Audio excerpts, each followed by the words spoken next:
The Grandest Game by Jennifer Lynn Barnes. Chapter 69, Lyra. I don't like this, Grayson said darkly. They should have the power back up by now. Thinking of breaking a window, Mr. Hawthorne? Odette's voice was dry. No, Lyra thought reflexively. He's not. If there's a threat out there, Grayson said, we're safer in here. This house is highly secure. Secure. Lyra's heart rate ticked up. A threat. Odette was silent for a moment before she spoke again. We aren't safer locked in if there's a fire. Another fire. Lyra thought about her first impression of Hawthorne Island, the charred trees, the ghosts of the past. Do you have a reason to believe that there's going to be a fire? Grayson demanded. Perhaps old age is making me paranoid, Odette paused. Or perhaps is what I see when I look at the two of you. The right kind of disaster just waiting to happen.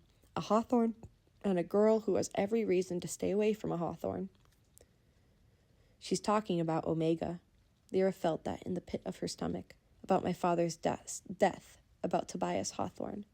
I'm sure you wouldn't mind elaborating, Grayson said, his tone pure steel.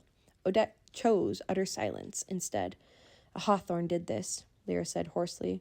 That's what she's talking about. That's what my father said right before the riddle, right before he killed himself. That's why I have every reason to stay away from the Hawthorns. A Hawthorne did this, Odette repeated. Lyra, your father, he said those exact words? He did.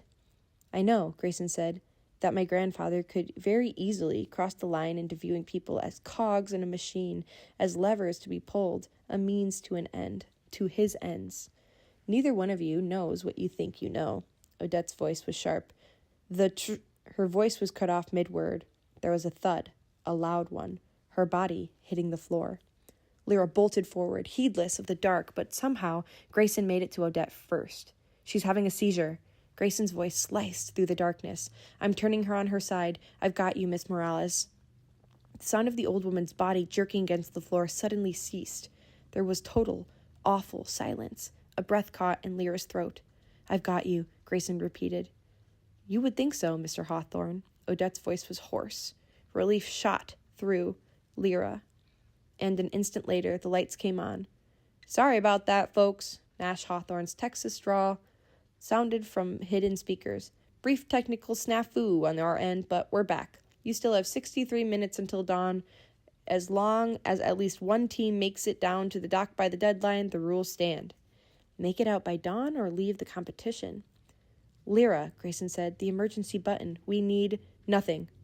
Odette pushed herself roughly up to a sitting position and fixed Grayson with a powerful, obstinate stare. You heard your brother. The show goes on. Whatever Odette had been about to say before her seizure, she gave no signs of confessing it now. She was seemingly intent on playing and winning, and nothing else. Once more. Neither one of you knows what you think you know. Lyra closed her eyes and calmed her body. The right kind of disaster just waiting to happen. Lyra opened her eyes, her brain drinking in the moment and identifying the most logical way forward. To the dock, to answers. I say we take our hint. End of chapter 69.